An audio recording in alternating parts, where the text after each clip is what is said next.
Couple months ago, I guess, me and Sherry were digging through our boxes that we were pulling out of storage, and we finally found this big old case of old CDs that we'd been missing for a good long while.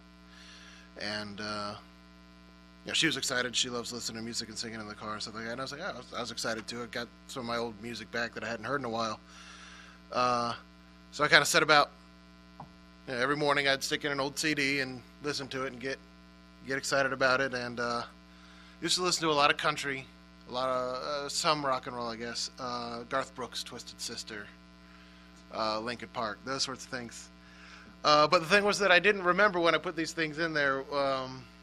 I sat there and I had to sit there and think. I was like, I listened to a lot of Garth Brooks. I probably have just about every album. Maybe not that last one he came out with, but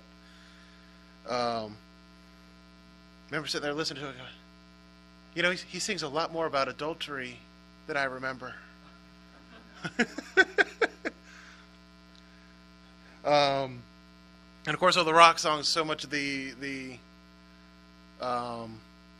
fight the power and I don't have to listen to you attitude just seems very trivial and narrow now that I'm listening to it. And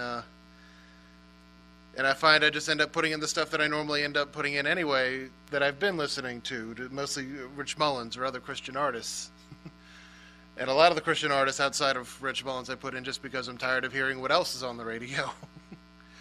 And it immediately brings to mind, 1 Corinthians 13:11 for the reference. When I was a kid, I did childish things, and I became a man. I put away the childish things. That as we get older, as we gain wisdom, as we get older, we gain this natural narrowing of our focus. I see my kids, and they love getting into the stuff that they're into. Jane seems to not want to not do things. If I'm cooking, she wants to sit there right next to me and help cook. If I'm doing something on the computer, she climbs into my lap and helps me press the buttons, despite how much help it actually helps with. But she wants to get into all of it. She's got that much energy. That line everyone always says, if we could only bottle that. Whatever it is, she's up for it. She wants to do any and all of it. And Jeremiah used to be like that. He had this itinerary of all the jobs he was going to do. When he got older, he was going to be an archaeologist and a spy and a zookeeper. And I remember asking him, "How are you going to keep all these jobs down?" And he goes, "No, I'm going to do them one at a time." He had the docket set up and a timeline. But now he's actually he has narrowed his focus a little bit. He still enjoys the animals, that zookeeper stuff. He talks about wanting to own an aquarium or a zoo or like safari tours and stuff like that, like interacting with the animals and stuff like that. So he focuses a lot on that science of biology and ecology and stuff like that, and playing Minecraft. A lot of that too. Again, the narrowing of focus. You pick up on just a couple of things. His focus is narrowed down a little bit, but he's still looking for more stuff. He's mentioned wanting to try to get into a sport. He's just not sure what he wants to play, stuff like that. And there's nothing wrong with wanting to branch out and try new things. Let's shoot to Ecclesiastes, and we'll stay there for the rest of the thing. There you are. Ecclesiastes 3:12 and 13.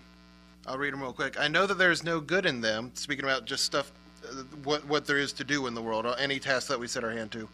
"But for a man to rejoice and do good, and to do good in his life. Also that every man should eat, drink, and enjoy the good of all his labor. It is the gift of God." That all these things that we get into, all these things that they want to get into, they're all here for us to get into, for us to enjoy while we're down here, even if they are futile, as the beginning of Ecclesiastes likes to repeat at the end of the day. When I was in my early 20s, I was a full-time photographer, full-time student, and fresh new father and husband, all at the same time. And I kind of had to cut down on my gaming a little bit. I had to cut down on a lot of the things that I enjoyed to do in my life because I wanted to make sure that I was focusing on what was important, making sure I got my school done, making sure I was still trying to make money for my family, making sure I was still spending time with my son. I didn't want to fall into that trope you always see in the movie of the absent father, off making the money and not, being home with the kid, and the kid is always missing him. My father had done the same thing, actually, when I was a kid. He was a detective, murder investigations and the such. And he was good at it. This was actually something that brought him a lot of fulfillment. He took his time. He got confessions out of people, real confessions. He didn't just force them out of people that hadn't done it. He was good at it. He got a lot of fulfillment out of that. But it required more hours of him than he was willing to put in, because he realized he didn't see me and my brothers anymore. He didn't see my mom anymore. He didn't see us. And so he switched departments to make sure that he was a part of his family, an active participant, not just the breadwinner, that he played that active role. Jumping to Ecclesiastes 9 real quick. Again, a narrow of focus. I mentioned earlier it's not bad to find things, but what in verse 10 there in Ecclesiastes 9, whatsoever thy hand findeth to do, do it with thy might, for there is no work, nor device, nor knowledge, nor wisdom in the grave whither thou goest. So whatever, of all those things that you do try, as you're narrowing your focus, do what you do find to enjoy. Do it and keep that focus. I want to bring in this allegory that I actually heard from Steve Harvey, the comedian, in his book, Act Like a Success, Think Like a Success. And in this allegory, he's talking about our aspirations and our goals, what we want to do to be successful in life, being like a wagon. But I'm going to switch it up a little bit. This wagon is now our salvation in this allegory that I'm going to adapt it to. And in this allegory, the wagon, it's not a shiny red radio flyer. That'd be too easy. Of course, it's one of those wooden, like, covered wagons you'd see in the westerns. Big wooden thing, a lot of weight to it. And there's no ox, there's no horse. It's just you and the rope, and you've got to pull it up the hill. And of course, it's uphill. Not just that. And before I go too far, I want to discount. I don't want to say that salvation is hard. What happened to our light burdens and easy yokes?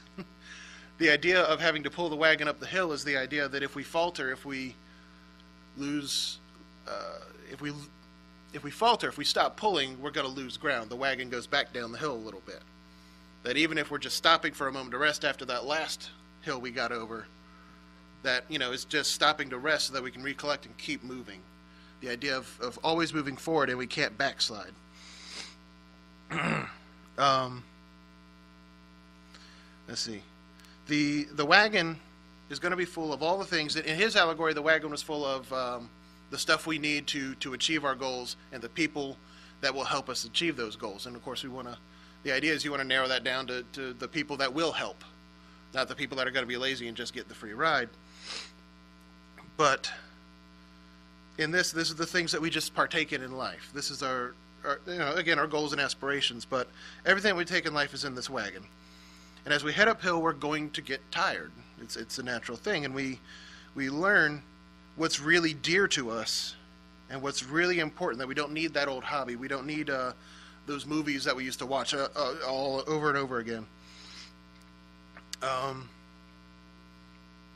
I've had to, with these new CDs, I've had to kind of realize I had that moment. I was like, I guess I can't listen to that CD with the kids in the car. I remember throwing one in, and it was just immediate. The very first line dropped a swear word, and I was just, hey, we won't listen to that then, kids. All right. I'd forgotten that was even there. It'd been that long since I'd heard that. And, I bring up the kids again, and that keeps coming up. And in this allegory, I think it works really well. Why is it so important for me, for my father, to be involved in our kids' lives? And it's because our kids are pulling their little radio flyers. They don't have the big ones yet. The stuff in their wagons, they're small, light. And that's why they can put so much into it when they're that young. They can afford to. As they grow up and they realize what they do, more importantly, focus, those things will become bigger, and the other stuff that they threw in and thought would be neat for a second is going to fall out, and they're not even going to notice as those things get bigger. But again, the importance of our wagon and what we put into it, how hard we work at pulling it up that hill, is because we'll be setting an example for them. Because, like I said, they're pulling their own little radio flyer, and one day they will turn around, and it will be that big wooden cart. And hopefully we've taught them the things that are important that they need to keep in their wagons, because they've been watching and following us. And that will impact how they handle their wagon. And as we pull the wagon higher, we continue to get more tired. And really the getting tired is in the idea, this allegory is getting up in age, as it were. As we get older, we just learn more and more what is really important in life. And there's a joke, I heard it, remember when I was a kid, I don't know how popular it is, there's an old joke, why do old people read the Bible so much? And it's because they're cramming for finals. But, or maybe more seriously, it's the idea that they've been pulling the wagon long enough to realize, truly know, that there isn't much more need for anything in the cart than that. And then the last verse, just jump over to Ecclesiastes 12. In verse 13, there it is. So let us hear the conclusion of the whole matter. Fear God and keep his commandments, for this is the whole duty of man. So as we move along and we gain that wisdom, that natural narrow of focus that I began to dabble in as I listened to my old CDs, it lets us know that what's more and more important, until we've whittled ourselves down to only what matters most, indeed, the entire purpose and duty of our life here.